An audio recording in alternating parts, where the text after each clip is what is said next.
Have you ever noticed why silence makes most people uneasy? Why an unanswered message, an empty seat, or just a faint smile instead of a reply often feels heavier than 1,000 words? It's because silence isn't emptiness. Silence is presence. It's the space where power gathers, where illusions fall apart, and where true strength finally shows itself. Most people fail to see this. They confuse constant reaction with strength, availability with love, and noise with importance. They think that to be noticed, they have to shout. To be valued, they must always be present. To feel secure, they can never step back. But this is the biggest trap of all, because when you are always available, you stop being seen. When you're predictable, you become replaceable. And if you fear stepping back, you've already surrendered to the expectations of others. From the time we're children, we're taught that approval comes from being available. We're told to answer quickly, to obey without hesitation, to explain every decision. We're rewarded when we comply, punished when we keep our distance, and praised as good only when we're convenient. But what is convenience? Convenience is usefulness, and usefulness is not the same as love. When you train yourself to always respond, to always say yes, to always be ready at the first call, you turn yourself into a servant of other people's needs. This isn't generosity. This isn't kindness. It's the slow erosion of your own self. Carl Jung warned us about this when he spoke of the persona, the mask we wear to be accepted by the world. The mask smiles when it wants to cry. The mask says yes when it longs to say no. The mask bends so it doesn't break. But the longer we wear the mask, the easier it is to forget the face beneath it. That's why so many people wake up one day feeling drained, resentful, and strangely empty. Not because life has abandoned them, but because they have abandoned themselves. What happens when you finally decide to step back? At first, the world resists. People label you distant. They accuse you of being cold, strange, or arrogant. They're not truly angry because you've changed. They're angry because you've stopped being useful to them in the way they expected. This is when the hidden power of withdrawal begins to show itself. Silence unsettles. Distance forces reflection. Absence creates desire. The one who withdraws is no longer predictable. They can't be controlled, manipulated, or reduced to a role. They become something greater, an enigma. And an enigma will always hold more power than an open book. But let's be honest, withdrawal isn't easy. The moment you stop responding, guilt presses down on you. Your hands itch to send a message. Your mind spins stories of abandonment. Your heart pounds with fear. What if I lose them? What if they forget me? What if I end up alone? This fear isn't really about others, it's about you. It's the fear of meeting yourself in the silence. Because when the noise fades, there's no one left to distract you from your own emptiness, your own wounds, your own hunger for validation. And so many people rush back into the noise. They break their own boundaries, they trade away their sovereignty, just to escape the mirror that silence holds up. But those who can endure that mirror, those who can sit in the fire of withdrawal without running, are the ones who uncover the truth. That silence is not emptiness, but sanctuary. That withdrawal is not rejection, but rebirth. We live in a world that worships connection. We measure our worth by how fast we reply, by the number of notifications we get, by the constant stream of attention flowing or failing to flow toward us. But here's the paradox. The more we chase connection, the less connected we actually feel, because most of these bonds aren't built on authenticity. They're built on dependency. Fragile threads woven out of fear. Fear of being ignored. Fear of being unloved. Fear of being forgotten. You can feel it, can't you? The hollow back and forth of messages that mean nothing. The conversations that drain instead of nourish. The endless cycle of performing, pleasing, and explaining, just to hold on to people who were never truly with you in the first place. This isn't connection. This is captivity. True connection doesn't demand your constant presence. True connection survives absence. It grows deeper in silence. It respects your no just as much as your yes. So the real question is this: are you genuinely connected or just entangled? Jung once said, "Everything that irritates us about others can lead us to a better understanding of ourselves." Sit with that. When you step back, who gets unsettled? Who grows restless, offended, or angry? Who demands an explanation for your silence? Their reaction is a mirror. It shows not only who they are, but how much power they once held over you. The person who can't tolerate your absence is the one who depended most on your compliance. And the one who calls you selfish may simply be mourning the loss of their ability to use you as an emotional crutch. But here's the most uncomfortable truth. Sometimes it isn't others who are most unsettled, it's you. Your irritation with someone else's silence reveals how much of yourself you still project onto them. Withdrawal, then, isn't just a test of others, it's a test of yourself. We often say that time is our greatest resource. Don't waste your time, we remind ourselves. But time, while valuable, is not the real currency of life. The true currency is energy.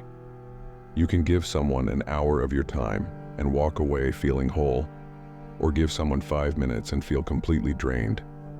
Energy is your soul in motion, and when you make yourself constantly available, you spend it carelessly. You scatter your vitality across trivial conversations, petty arguments, endless digital distractions. This is why you feel exhausted even when you haven't done anything hard. It isn't the task that drains you. It's the constant leaking of energy through uncontrolled availability. Withdrawal is more than a social act. It is an energetic one. When you step back, you stop the bleeding. You call your spirit back to yourself. You begin to rebuild the reservoir of strength you never even realized you had lost. But how do we begin? How do we reclaim what has been scattered? It starts with a single word: no. No is the guardian of your energy. No is the sword that cuts through what is false. No is the silence that protects you from the endless noise of demands. But understand this: saying no is not about anger, and it is not about punishment. It is about alignment. Every time you say no, you are really saying yes to your peace, your growth, your authenticity. Each no becomes a declaration of your worth. And this is why so many people fear the word. Because to say no without guilt, without apology, without explanation, this takes courage. It takes self-knowledge. It takes the strength to stand alone in the storm of disapproval.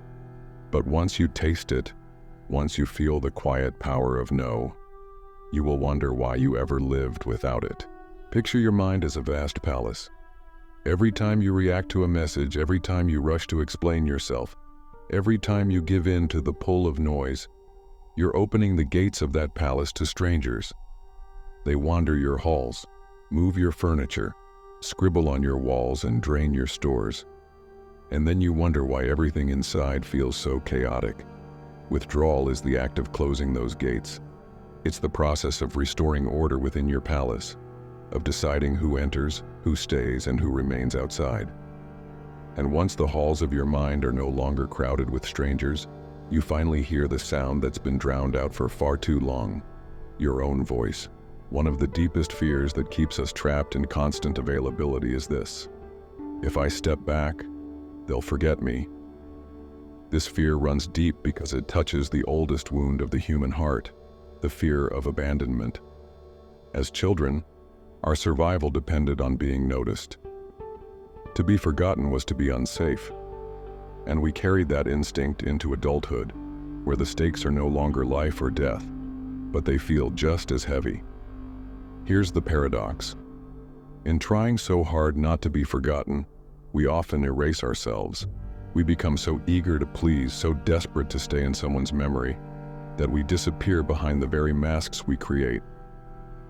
Withdrawal forces a harder truth. If someone forgets you the moment you stop feeding their needs, they never truly saw you at all. But if someone remembers you even in your absence, then you've touched them in a way that noise never could.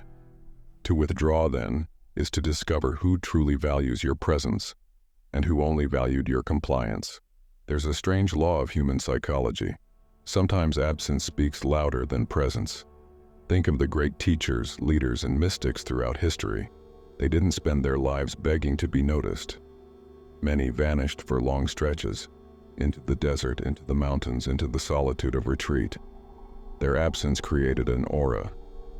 Their withdrawal made people lean in closer, wonder more, seek harder. That's because true presence doesn't come from constant visibility. It comes from gravity.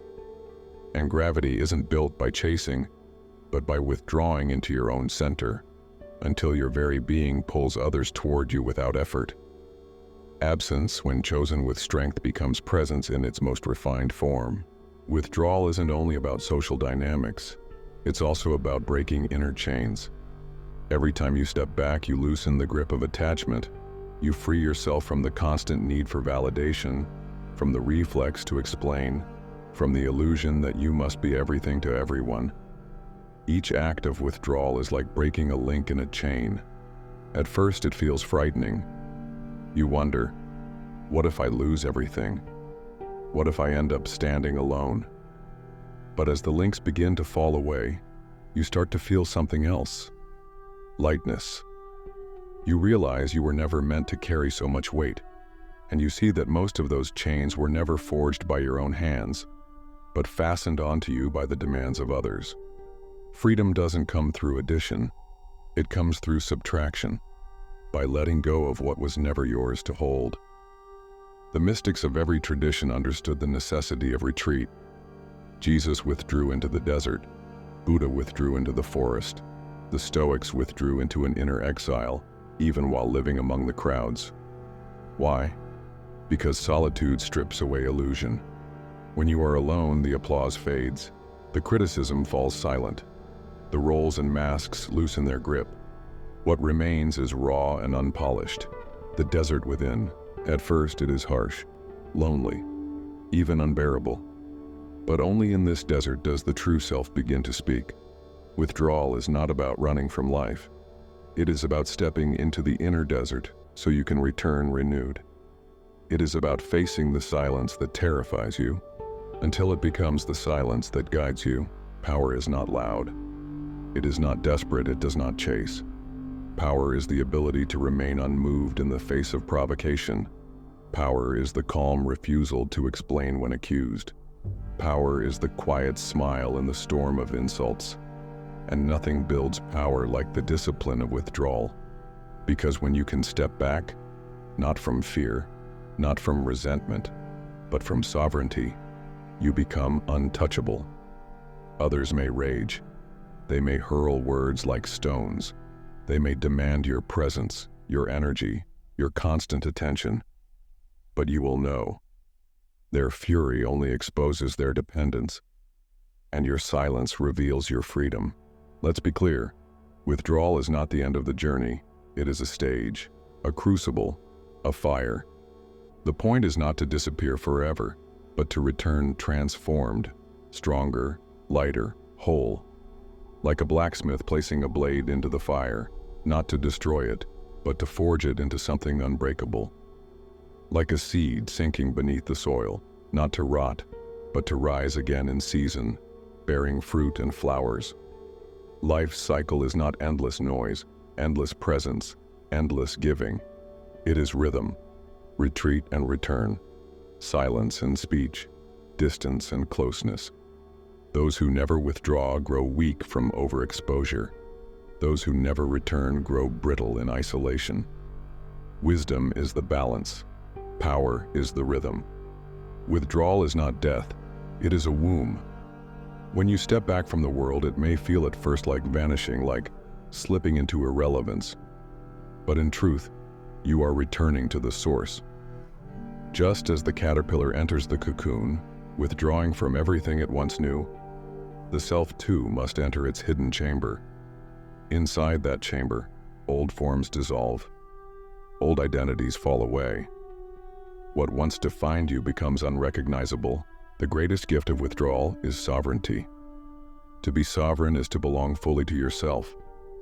It is to live not at the mercy of others' moods, opinions, or demands, but to walk with an inner authority that cannot be shaken. Sovereignty does not mean isolation. It does not mean cutting off all bonds or rejecting every tie. It means this: You can give freely without being consumed. You can love without losing yourself. You can walk through the noise of the world without being enslaved by it. The sovereign spirit is like a mountain. People may gather around it, climb it, admire it, or even ignore it.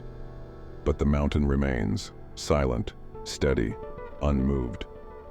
When you withdraw and return with sovereignty, you no longer beg for respect. Your very presence commands it.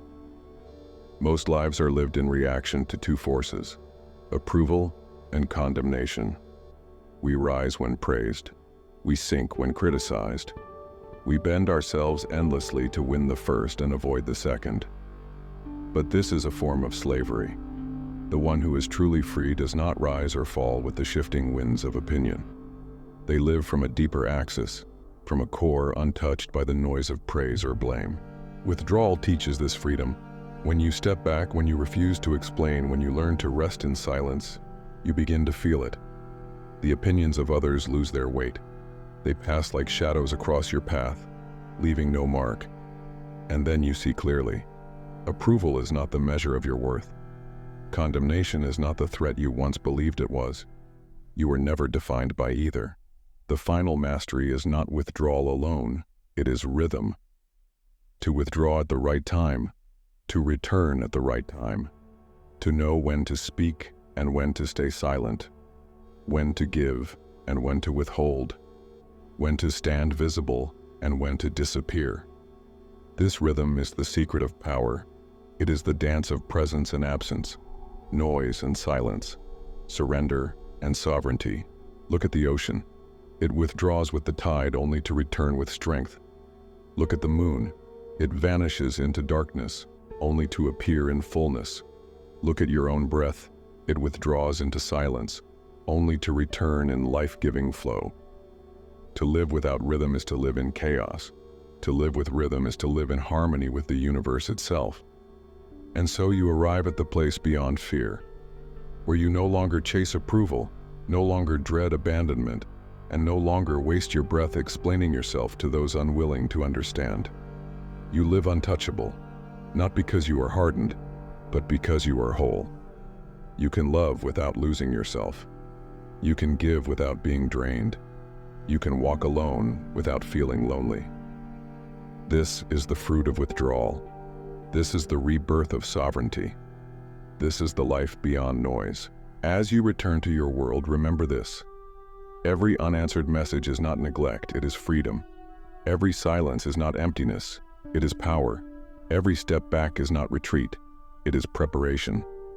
To withdraw is not to lose, it is to remember yourself, to be reborn in silence, to live as one who at last belongs fully to themselves. Withdrawal doesn't always mean vanishing into the mountains for weeks at a time. It can be practiced in the smallest ways, in the rhythms of daily life. It begins with a pause. When a message arrives demanding your instant reply, breathe before you answer. When conflict rises and your instinct is to defend yourself, let silence carry the weight instead. When the noise of the world tempts you to prove, to explain, to justify, step back. These are the small withdrawals, the daily disciplines that build inner strength. They teach you to master reaction, to break the chains of compulsion, to live by choice instead of reflex. Over time, the pauses deepen. Minutes become hours. Hours become days. And then one day you find you no longer fear the silence. You no longer panic in absence. You have finally become at home with yourself. Every soul needs a sanctuary, an inner space untouched by the demands of the world. For some, it's found in meditation. For others, in journaling, long walks, or quiet reading. This is not a luxury, it is a necessity. The world pulls at you relentlessly. But when you have a sanctuary, you carry within yourself a place of return, a place to recharge, to remember, to realign. Withdrawal is the art of building the sanctuary, of keeping it sacred, and in time, it becomes unshakable. You can walk into chaos without losing it. You can face conflict without breaking. You can hear the noise without being consumed. Because within you is a home that cannot be taken. Withdrawal also transforms the way you love. So much of human suffering in relationships comes from grasping, trying to hold too tightly, demanding constant reassurance, clinging out of fear. But when you learn the art of withdrawal, you also learn trust. You realize that love does not need constant proximity to survive, that respect is not earned by pleading, but by presence, even when that presence includes silence, that the ones who value you will not disappear when you step back, and the ones who do were never truly yours to begin with. Withdrawal clears the mirror of love, wiping away the fog of need, until you can finally see what is real and what is illusion. The ancient Stoics taught that true mastery is not in conquering others but in conquering yourself. The Taoists spoke of wu wei, effortless action, moving like water. The mystics of every tradition withdrew into silence before returning to the world with wisdom. All of them knew this. Withdrawal is not weakness. It is strategy. It is discipline. It is the weapon of those who understand that real strength never needs to shout. The warrior does not reveal every thought. The sage does not answer every challenge. The sovereign does not bow to every demand.